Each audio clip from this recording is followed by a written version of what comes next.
ನಮಸ್ತೆ ಎವ್ರಿವನ್, ನಾನು ನಿಮ್ಮ doctor Manoj. Welcome back to my health and wellness log. ನೆನ್ನೆಲಾಗ್ ನೋಡಿದ್ರಿ ಅನಿಸುತ್ತೆ ಪಲ್ಸ್ ಪ್ರೆಷರ್ ಬಗ್ಗೆ. ಯಾವ ರೀತಿ ನಮ್ಮ ಪಲ್ಸ್ ಪ್ರೆಷರ್ ನಮ್ಮ ಬಾಡಿ ರಕ್ತನಾಳಗಳ ಮೇಲೆ ಎಫೆಕ್ಟ್ ಆಗುತ್ತೆ, ಅದರಿಂದ ಏನೇ ದುಷ್ಪರಿಣಾಮಗಳಾಗುತ್ತೆ ಅಂತ ನೋಡಿದ್ರಿ ಅನಿಸುತ್ತೆ. ಸೊ ನೆನ್ನೆಲಾಗ್ ಯಾರ್ಯಾರು ನೋಡಿಲ್ಲೋ ಆ ಲಾಗ್ ಲಿಂಕ್ನ ನಾನು ಡಿಸ್ಕ್ರಿಪ್ಷನಲ್ಲಿ ಮೆನ್ಷನ್ ಮಾಡಿದ್ದೀನಿ, ಹೋಗಿ ನೀವು ನೋಡ್ಬೋದು.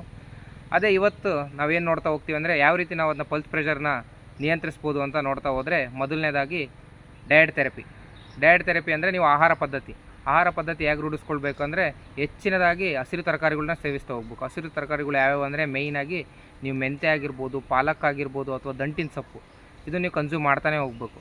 ಅದೇ ಥರ ನೀವು ಹಣ್ಣುಗಳಲ್ಲಿ ಬಂದರೆ ರಿಚ್ ಪೊಟ್ಯಾಷಿಯಮ್ ಫ್ರೂಟ್ಸ್ ಅಂದರೆ ಅತಿ ಹೆಚ್ಚು ಪೊಟ್ಯಾಷಿಯಮ್ ಇರೋ ಹಣ್ಣುಗಳನ್ನ ತಿಂತಾ ಹೋಗಬೇಕು. ಅದರಲ್ಲಿ ಮೇಯ್ನ್ ಯಾವುದಪ್ಪ ಅಂದರೆ ಬನಾನಾ ಆಗಿರ್ಬೋದು, ಅಥವಾ ದಾಳಿಂಬ್ರೆ ಆಗಿರ್ಬೋದು, ಅಥವಾ ಆರೆಂಜ್ ಆಗಿರ್ಬೋದು, ಅಥವಾ coconut water one of the best potassium rich. So ಅದನ್ನು ಕನ್ಸ್ಯೂಮ್ ಮಾಡ್ತಾ ಹೋಗ್ಬೋದು. ಅದೇ ಥರ ನೀವು ನಟ್ಸ್ಗಳು ಬಂತ ಅಂದರೆ ವಿತೌಟ್ ಸಾಲ್ಟ್ ಡ್ರೈ ಫ್ರೂಟ್ಸ್ಗಳನ್ನ ತಿಂತಾ ಹೋಗ್ಬೋದು. ಬಾದಾಮಿ ಆಗಿರ್ಬೋದು, ಪಿಸ್ತಾ ಆಗಿರ್ಬೋದು, ವಾಲ್ನಟ್ ಆಗಿರ್ಬೋದು. ಸೊ ಇವು ನೀವು ಕನ್ಸ್ಯೂಮ್ ಮಾಡ್ತಾ ಹೋಗ್ಬೋದು. ಅದೇ ಥರ ನೀವು ಈ ಮಿಲೆಟ್ಸ್ ಸಿರಿಧಾನ್ಯಗಳನ್ನ ನೀವು ಕನ್ಸ್ಯೂಮ್ ಮಾಡ್ತಾ ಹೋಗ್ಬೋದು. ನೀವು ನಾನ್ ವೆಜ್ ಆಗಿದ್ದರೆ ಅಂದರೆ ಫಿಶ್ ಕನ್ಸ್ಯೂಮ್ ಮಾಡ್ತಾ ಹೋಗ್ಬೋದು. ಅದೇ ನೀವು ವೆಜಿಟೇರಿಯನ್ಗಳಾದರೆ ಎಳ್ಳು ಅಥವಾ ಚಿಯಾ ಸೀಡ್ಸ್ನ ನೀವು ಕನ್ಸ್ಯೂಮ್ ಮಾಡ್ತಾ ಹೋಗ್ಬೋದು.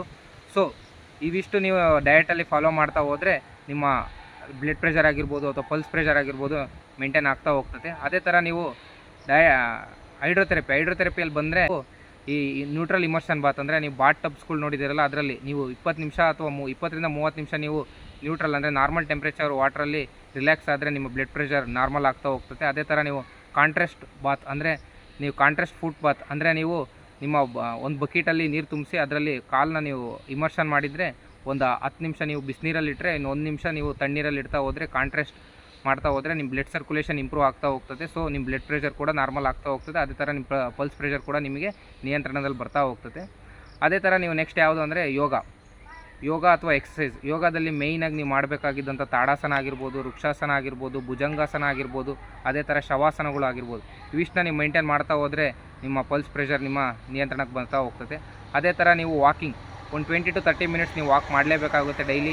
ಸೊ ಇದರಿಂದ ಏನಾಗುತ್ತೆ ಅಂದರೆ ನಿಮ್ಮ ಬ್ಲಡ್ ಪ್ರೆಷರ್ ನಾರ್ಮಲೈಸ್ ಆಗ್ತಾ ಹೋಗುತ್ತೆ. ಇನ್ನೊಂದು ಯಾವುದಪ್ಪ ಅಂದರೆ ಸನ್ ಎಕ್ಸ್ಪೋಜರ್. ನೀವು ಸೂರ್ಯನ ಕಿರಣಗಳಿಗೆ ನೀವು ಎಕ್ಸ್ಪೋಸ್ ಆಗ್ತಾನೆ ಹೋಗಬೇಕು. ಸೂರ್ಯನ ಕಿರಣಗಳು ಏನು ಮಾಡ್ತಾ ಹೋಗುತ್ತೆ ಅಂದರೆ ನಿಮ್ಮ ಓವರಾಲ್ ಹೆಲ್ತ್ನ ಬ್ಯಾಲೆನ್ಸ್ ಮಾಡ್ತಾ ಹೋಗ್ತದೆ. ಅದೇ ಥರ ನೀವು ಬರ್ತಾ ಹೋದರೆ ನೆಕ್ಸ್ಟ್ ಮೇಯ್ನ್ ಒಂದು ಇಂಪಾರ್ಟೆಂಟ್ ಥಿಂಗ್ ಇದೆ, ಅದೇನೆಂದರೆ ನಿಮ್ಮ ಸ್ಟ್ರೆಸ್ ಲೆವೆಲ್ ಮೇಂಟೈನ್ ಮಾಡಲೇಬೇಕು. ಸ್ಟ್ರೆಸ್ ಲೆವೆಲ್ ಮೇಂಟೈನ್ ಮಾಡಲೇಬೇಕು. ಯಾವುದಪ್ಪ ಅಂದರೆ ಹೆಂಗಪ್ಪ ಅಂದರೆ ನೀವು ಪ್ರಾಣಾಯಾಮ ಮಾಡಲೇಬೇಕು. ಪ್ರಾಣಾಯಾಮ ಯಾವುದಪ್ಪ ಅಂದರೆ ಅನುಲೋಮ ವಿಲೋಮ ಪ್ರಾಣಾಯಾಮ ಮಾಡಬೇಕು, ಬ್ರಾಹ್ಮರಿ ಪ್ರಾಣಾಯಾಮ ಮಾಡಬೇಕು. ಅದೇ ಥರ ಬ್ರೀತಿಂಗ್ ಎಕ್ಸಸೈಸ್ಗಳನ್ನ ಮಾಡ್ತಾ ಹೋಗಬೇಕು. ಡಯಾಫ್ರಾಗ್ಮೆಟಿಕ್ ಬ್ರೀತಿಂಗ್ ಎಕ್ಸಸೈಸ್ ಅಂತ ಬರ್ತದೆ, ಅದನ್ನು ನೀವು ಪ್ರಾಕ್ಟೀಸ್ ಮಾಡ್ತಾ ಹೋಗಲೇಬೇಕು. ಇದಕ್ಕೆಲ್ಲ ಮುಖ್ಯವಾಗಿ ನೀವೇನು ಮಾಡಲೇಬೇಕಂದ್ರೆ ನಿದ್ದೆ ನೀವು ಚೆನ್ನಾಗಿ ಮಾಡಲೇಬೇಕು. 7 ರಿಂದ 9 ತಾಸು ನಿದ್ದೆ ಮಾಡಲೇಬೇಕು. ಇದರಿಂದ ನಿಮ್ಮ ಸ್ಟ್ರೆಸ್ ಲೆವೆಲ್ ಕಮ್ಮಿ ಆಗುತ್ತೆ. ಆವಾಗ ನಿಮ್ಮ BP ಆಗಿರ್ಬೋದು, ಪಲ್ಸ್ ಪ್ರೆಷರ್ ಆಗಿರ್ಬೋದು ನಾರ್ಮಲೈಸ್ ಆಗ್ತಾ ಹೋಗ್ತದೆ. ಸೊ ಇದಿಷ್ಟು ನಿಮ್ಮ ಲೈಫ್ ಸ್ಟೈಲ್ ಮಾಡಿಫಿಕೇಷನ್ ನೀವು ಮಾಡ್ಕೊಂಡ್ರಿ ಅಂದರೆ ನಿಮ್ಮ ಪಲ್ಸ್ ಪ್ರೆಷರ್ ಆಗಿರ್ಬೋದು, BP ಆಗಿರ್ಬೋದು, ಪಲ್ಸ್ ರೇಟ್ ಆಗಿರ್ಬೋದು, ಇವೆಲ್ಲ ನಿಮ್ಮ ಕಂಟ್ರೋಲಿಗೆ ಬಂದೇ ಬರ್ತದೆ. ಸೊ ಈ ಥರ ನ್ಯಾಚುರಲ್ ವೇ ಆಗಿ ನಿಮ್ಮ ಲೈಫ್ನ ನೀವು ಮೇಂಟೈನ್ ಮಾಡ್ತಾ ಹೋಗಿ. ಸೊ ಈ ವಿಡಿಯೋ ನಿಮಗೆ ಅರ್ಥ ಆಯಿತು ಅಂದ್ಕೊತೀನಿ. ನಿಮಗೆ ಈ ವಿಡಿಯೋ ಇಷ್ಟ ಆದರೆ ಲೈಕ್ ಮಾಡಿ, ಶೇರ್ ಮಾಡಿ, ಕಮೆಂಟ್ ಮಾಡಿ. ನನ್ನ ಯೂಟ್ಯೂಬ್ ಲಿಂಕ್ನ ಡಿಸ್ಕ್ರಿಪ್ಷನಲ್ಲಿ ಹಾಕಿದ್ದೀನಿ. ಸಬ್ಸ್ಕ್ರೈಬ್ ಆಗಿ. Thank you for watching. Stay healthy, stay natural. Thank you.